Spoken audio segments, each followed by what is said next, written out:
Hello and welcome प्यारे बच्चों, मैं कुणाल नंदवाना आज आपका इस कंसेप्चुअल सेशन में आपका स्वागत करता हूं। इसका नाम कंसेप्चुअल क्यों है? क्योंकि आज मैं आपको एक ऐसा कंसेप्ट बताने जा रहा हूं जो बहुत छोटा सा है, बहुत छोटा सा है, लेकिन जितना छोटा है उतना ही ज्यादा वो क्या है, इंपॉर्टेंट है। हर साल क्वेश्चन से पूछा जाता है और बहुत ज्यादा केमिस्ट्री में उसका इंपॉर्टेंस रहता है। वो क्लास 10th में हो, चाहे 11th में हो, चाहे 12th में हो, हर क्लास में उसका एक बहुत बड़ा इंपॉर्टेंस रहता है। छोटा सा टॉपिक है जिसका नाम क्या है भैया? आइसोमेरिज्म। क्या नाम है भैया? आइसोमेरिज्म। तो आइसोमेरिज्म में बहुत ज्यादा, वैसे तो बहुत बड़ा है, जैसे आप बड़ी क्लास में जाएंगे तो बहुत बड़ा है, लेकिन अभी के लिए आपके लिए बहुत छोटा सा टॉपिक है। और छोटा सा टॉपिक से क्वेश्चन बड़े बड़े पूछे जाते हैं। हर साल एक या दो क्वेश्चन पेपर में आपको इसमें से देखने को मिलेंगे ही मिलेंगे। तो बात करें आइसोमेरिज्म होता क्या है, सबसे सबसे पहले बात डेफिनेशन की बात करेंगे। तो आइसोमेरिज्म बोले तो ऐसे कंपाउंड, कैसे compound sir?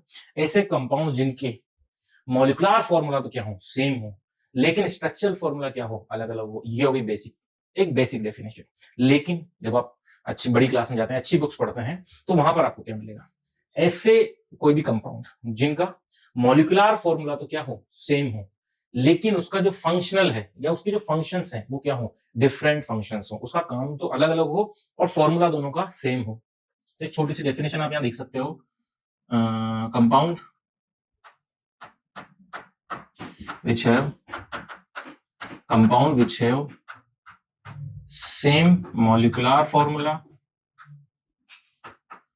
but different structural formula और फंक्शन, जिसका काम भी अलग अलग हो और जिसका स्ट्रक्चरल फॉर्मूला भी क्या हो, अलग अलग हो, लेकिन जिसके मॉलिक्यूलर फॉर्मूला क्या हो, सेम हो, तो उसको क्या बोला जाएगा? आइसो। मतलब मॉलिक्यूलर फॉर्मूला देखकर आप ये नहीं बता सकते हो कि ये दोनों अलग अलग चीजें। जैसे कि C4H10, C4H10, यहां पे मैं क्या लिख दूं?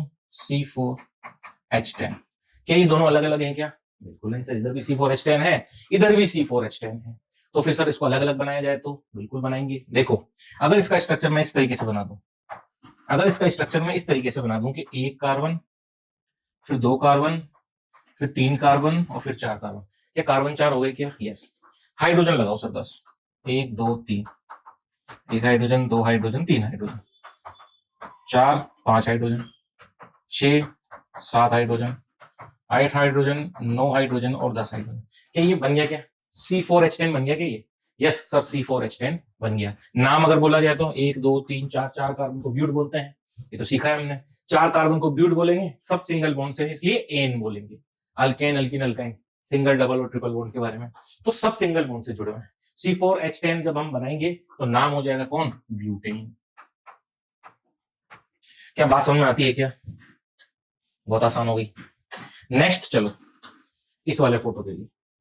कौन सा वाले फोटो के लिए भैया? इस वाले फोटो के लिए C4H10। तो एक तो C4H10 हो गया मॉलिक्यूलर फॉर्मूला, ये इसका स्ट्रक्चर फॉर्मूला, ये मॉलिक्यूलर फॉर्मूला। स्ट्रक्चरल फॉर्मूला देखिए आप, देखो, एक कार्बन, दूसरा कार्बन, तीसरा कार्बन और चौथा कार्बन। कितने कार्बन आ गए भैया? 4 कार्बन। हाइड्रोजन वैलेंसी पूरी करते चलो, इसके साथ 1 2 3, इसके साथ 1 2 3 तो पहले से बॉन्ड है तो 1, इसके साथ एक बॉन्ड है तो ये 2, ये 3 और ये 4, इसके साथ भी एक बॉन्ड है तो 1 2 और ये 3, एक इधर लगी रहा है, 4 हो गए।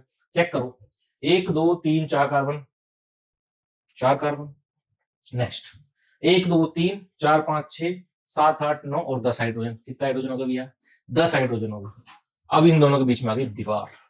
क्या वहां आ गई भैया दीवार? देखो कि मॉलिक्यूलर फॉर्मूला तो दोनों का क्या था? सेम, लेकिन दोनों का स्ट्रक्चर फॉर्मूला क्या हो गया? डिफरेंस। तो डिफरेंस कहां हुआ? दिखाते हैं भैया, डिफरेंस भी दिखाते हैं।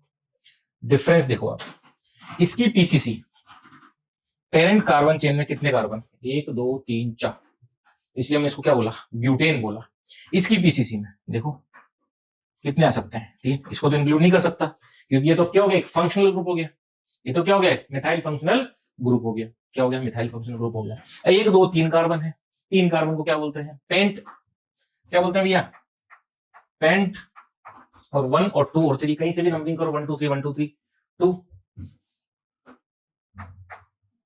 इसको पीछे लिखते हैं अपन नेमिंग में। तो पेंट तो ये आई है, प्रोप है सर, ये पेंट नहीं है। ये आ गया भैया हमारा प्रोप। 3 कार्बन को प्रोप बोलते हैं। और क्या लग रहा है? मिथाइल फंक्शनल ग्रुप लग रहा है। कहां लग रहा है? 2 पर, तो 2 मिथाइल प्रोप और सिंगल बॉन्ड से कार्बन जुड़े हुए इसलिए एन लगा देंगे, तो नाम क्या हो जाएगा 2 मिथाइल प्रोपेन। ये कौन था ब्यूटेन, वो कौन हो गया 2 मिथाइल प्रोपेन। तो दोनों के फंक्शनल ग्रुप अलग अलग हैं, इसमें सब हाइड्रोजन है, उसमें एक मिथाइल जुड़ गया, तो दोनों के नाम चेंज हो गए। तो मॉलिक्यूलर फॉर्मूला सेम हो सकता है लेकिन दोनों का स्ट्रक्चरल फॉर्मूला, मेरे डेफिनेशन देखेंगे अपन, डिफरेंट स्ट्रक्चरल फॉर्मूला यस हो रहा है, और फंक्शनल ग्रुप, तो दोनों के फंक्शनल ग्रुप अलग अलग हो गए कि नहीं हो गए। इसमें एक्सेप्शनल कोई भी फंक्शनल ग्रुप नहीं जुड़ रहा है, लेकिन इसमें मिथाइल जुड़ा हुआ है 2 नंबर पर, तो नाम क्या हो गया चेंज। तो नाम चेंज हो गया तो आईयूपीएसी नेमिंग क्या हो जाएगी भैया, डिफरेंट हो जाएगी। आइसोमेरिज्म में आईयूपीएसी नेमिंग डिफरेंट हो जाएगी, मॉलिक्यूलर फॉर्मूला सेम रहेगा, स्ट्रक्चरल फॉर्मूला अलग हो जाएगा, फंक्शनल ग्रुप अलग हो जाएगा। तो ये बहुत छोटा सा टॉपिक है, बहुत कंसाइज में मैंने आपको बता दिया, एक ही पेज में इसको खत्म कर दिया। बहुत ज्यादा इंपॉर्टेंट है, छोटा तो है लेकिन बहुत ज्यादा इंपॉर्टेंट, हर साल 2 क्वेश्चन से पूछे ही जाएंगे।